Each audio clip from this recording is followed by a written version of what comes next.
Alrighty, here's my joining thought right here. It joins these thoughts down here. And I'm coming over here. I got tongue tied. Anyway, what I'm going to do over here is, since all these, the rest of these beads are pretty tiny, I went ahead and pre-laid out for each side the sizes. You can see I went from larger, which is going to pick up right here. So larger down to the smaller, and then I'm going to see what the little gold beads, these right here, look like in between there. But then I might surprise and do a few of these little bitty ones. I just don't know. I just gotta focus on it and see what I think the creator's saying. So anyway, I'll get back with you in a minute. Take your time with whatever you're laying out there. Just take your time.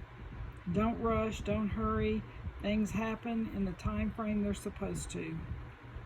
There are no happenstance things. Everything happens for a reason. Be back in a minute. Okay, we are back here, and I'm looking at the focal point.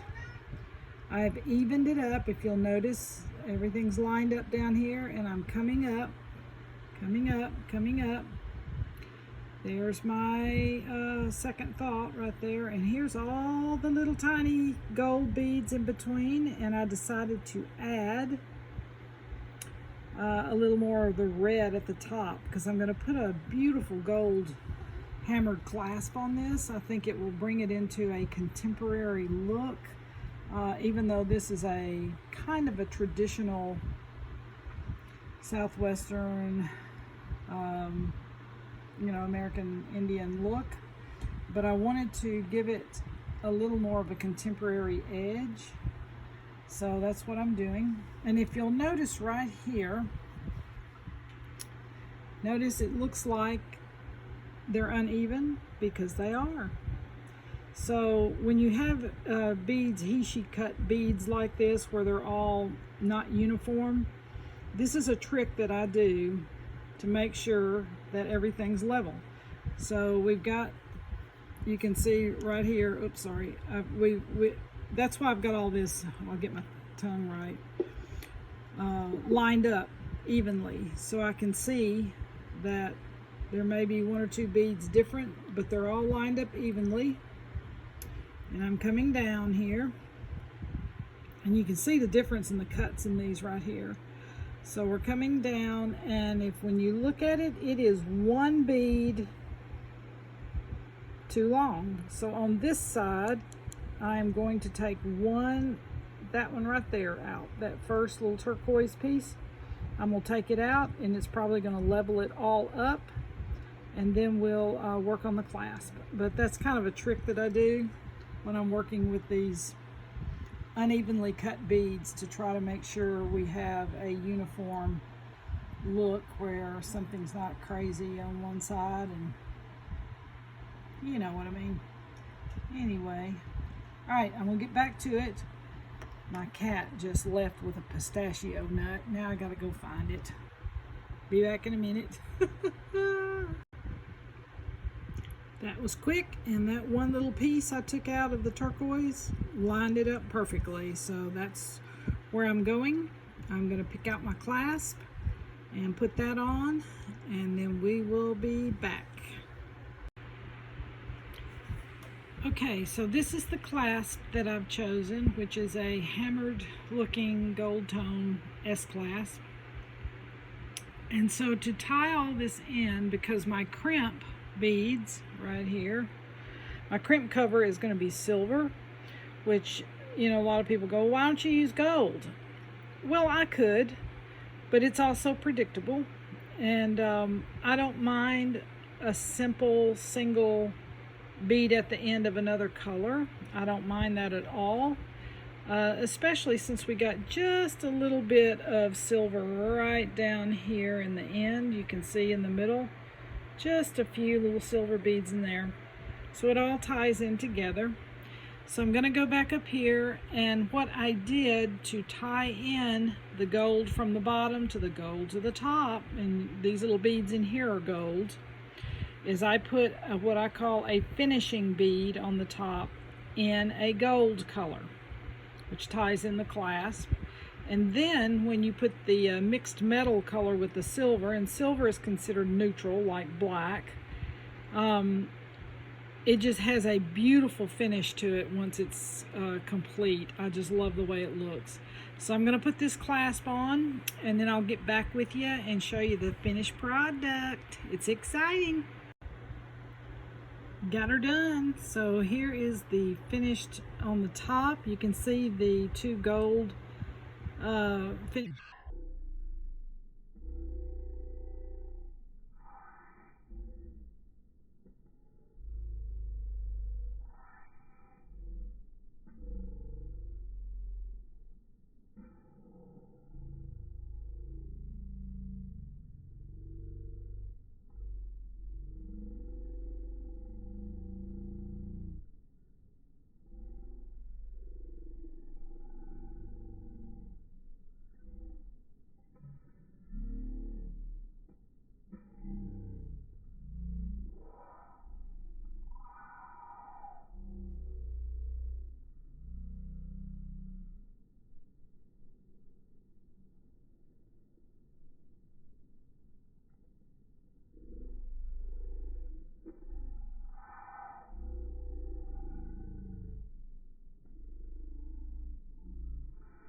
Thanks for joining me in this journey, recreating something that is old and bringing it into the new. Bye. Well, I'm back. I don't understand why my camera is shooting this direction, but anyway, around. I'll let my husband figure it out when he edits. Anyhow, I decided to make a pair of earrings to go with the beautiful turquoise necklace I just did. And I decided not to go with a traditional look, but a more contemporary look, just to bring it into this century. And I kept 2 of the pieces of turquoise and some of the spiny oyster, and decided to make something fun. I mixed the metals with the gold and the silver again, and that way they can wear it with multiple things. And yeah, there it is. Bye.